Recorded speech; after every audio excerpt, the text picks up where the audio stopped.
నమస్తే, welcome to Rudra TV.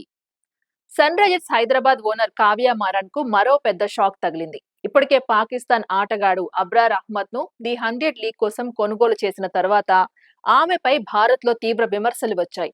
Social మీడియాలో పెద్ద ఎత్తున ట్రోల్స్ రావడంతో పాటు కొందరు అభిమానులు ఆమె ట్విట్టర్ ఖాతాను కూడా రిపోర్ట్ చేయడంతో అది సస్పెండ్ అయినట్లు వార్తలు వినిపించాయి.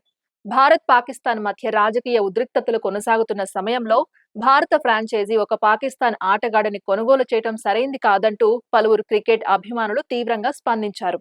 కొందరైతే రాబోయే ఐపీఎల్ సీజన్ లో సన్ రైజర్స్ హైదరాబాద్ మ్యాచ్లను బహిష్కరిస్తామని కూడా సోషల్ మీడియాలో ప్రకటించారు. ఈ వివాదం ఇంకా చల్లారక ముందే ఇప్పుడు మరో కొత్త పరిణామం వెలుగులోకి వచ్చింది. సన్ రైజర్స్ లీడ్స్ జట్టు వేలంలో కొనుగోలు చేసిన పాకిస్తాన్ స్పిన్నర్ అబ్రార్ అహ్మద్ తాను ఆ టోర్నీలో ఆడే అవకాశం చాలా తక్కువగా ఉందని సమాచారం రావడం ఇప్పుడు మరింత చర్చకు దారితీస్తోంది.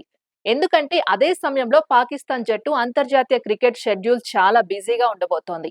తాజాగా సమాచారం ప్రకారం జూలై మధ్య నుంచి ఆగస్టు మొదటి వారానికి మధ్య పాకిస్తాన్ జట్టు వెస్టిండీస్ పర్యటనకు వెళ్లాల్సి ఉంది. ఈ పర్యటనలో భాగంగా 2 టెస్ట్ మ్యాచ్లు ఆడనుంది. ఈ సిరీస్ జూలై 15 నుంచి ప్రారంభమై ఆగస్టు 7 వరకు కొనసాగనుంది. మరోవైపు ది 100 లీగ్ జూలై 21న ప్రారంభమై ఆగస్టు 16 వరకు జరుగుతుంది. అంటే 2 టోర్నీలు దాదాపు ఒకే సమయంలో జరుగుతున్నాయి. ఈ నేపథ్యంలో అబ్రార్ అహ్మద్ కు పాకిస్తాన్ క్రికెట్ బోర్డు నుంచి నో అబ్జెక్షన్ సర్టిఫికేట్ వచ్చే అవకాశాలు చాలా తక్కువగా ఉన్నాయని క్రీడా వర్గాలు చెబుతున్నాయి. సాధారణంగా ఒక ఆటగాడు విదేశీ లీగ్ లో ఆడాలంటే తన దేశ క్రికెట్ బోర్డు నుంచి ఎన్ఓసి తీసుకోవాల్సి ఉంటుంది. కానీ అదే సమయంలో దేశ జట్టు తరఫున మ్యాచ్లు ఉండే పరిస్థితిలో బోర్డు అనుమతి ఇవ్వడం చాలా అరుదుగా జరుగుతుంది. ఈ కారణంతోనే అబ్రార్ అహ్మద్ ది 100 టోర్నీలో సన్ రైజర్స్ లీడ్స్ తరఫున ఆడేందుకు ఆసక్తి చూపడం లేదని తెలుస్తోంది. మరోవైపు ఈ వ్యవహారం మొదలైనప్పటి నుంచే సోషల్ మీడియాలో పెద్ద ఎత్తున చర్చ జరుగుతోంది. లండన్ వేదికగా జరిగిన వేలంలో సన్ రైజర్స్ లీడ్స్ జట్టు అబ్రార్ అహ్మద్ ను దాదాపు 2.34 కోట్లకు కొనుగోలు చేసింది. ఈ నిర్ణయం వెలుగులోకి వచ్చిన వెంటనే భారత్ లోని కొంతమంది క్రికెట్ అభిమానులు తీవ్ర అసంతృప్తి వ్యక్తం చేశారు. భారత్ పాకిస్తాన్ దేశాల మధ్య ఎన్నో సంవత్సరాలుగా రాజకీయ భద్రతా ఉద్రిక్తతలు కొనసాగుతున్నాయి. ఈ నేపథ్యంలో ప్రపంచవ్యాప్తంగా జరిగే క్రికెట్ లీగ్లలో భారత ఫ్రాంచైజీలు ఇప్పటి వరకు పాకిస్తాన్ ఆటగాళ్లను వేలంలో కొనుగోలు చేయడం చాలా అరుదుగా కనిపించింది.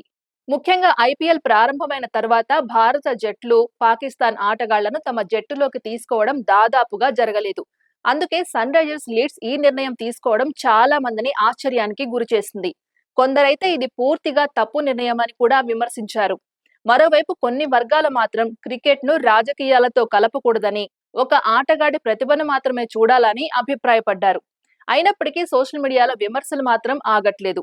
ఈ నేపథ్యంలోనే ఇప్పుడు అబ్రార్ అహ్మద్ ఆడే అవకాశాలు కూడా అనుమానాస్పదంగా మారడంతో సన్ రైజర్స్ మేనేజ్మెంట్ కు ఇది మరో షాక్ గా మారింది. ఇప్పటికే అభిమానుల నుంచి విమర్శలు ఎదుర్కొంటున్న సమయంలో జట్టు వేలంలో కొనుగోలు చేసిన ఆటగాడు టోర్నీలో ఆడకపోతే అది ఫ్రాంచైజీకి మరింత ఇబ్బందిగా మారే అవకాశం ఉంది. ఒకవైపు అభిమానుల ఒత్తిడి, మరోవైపు అంతర్జాతీయ షెడ్యూల్ కారణంగా ఏర్పడిన పరిస్థితులు ఇప్పుడు సన్ రైజర్స్ లీడ్స్ జట్టుకు పెద్ద సవాలుగా మారాయి. ఇక చివరికి పాకిస్తాన్ క్రికెట్ బోర్డు అబ్రార్ అహ్మద్ కు ఎన్ఓసి ఇస్తుందా లేదా అనేది స్పష్టత రావాల్సి ఉంది. బోర్డు అనుమతి ఇస్తేనే అతను ది 100 లీగ్ లో ఆడే అవకాశం ఉంటుంది. అయితే సన్ రైజర్స్ లీడ్స్ జట్టు కొత్త ఆటగాడిని వెతకాల్సిన పరిస్థితి రావచ్చు.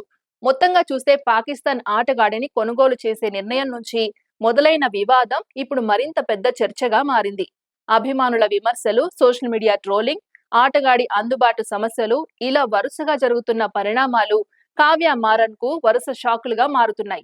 ఇప్పుడు అబ్రార్ అహ్మద్ చివరికి ఏ నిర్ణయం తీసుకుంటాడు, పాకిస్తాన్ బోర్డు ఏం చెబుతుంది అనే విషయాలపై క్రికెట్ ప్రపంచం ఆసక్తిగా ఎదురు చూస్తోంది. ఇది ఇవాల్టి అప్డేట్. మరో అప్డేట్ తో మళ్ళీ కలుద్దాం. అంతవరకు చూస్తూనే ఉండండి రుద్ర టీవీ.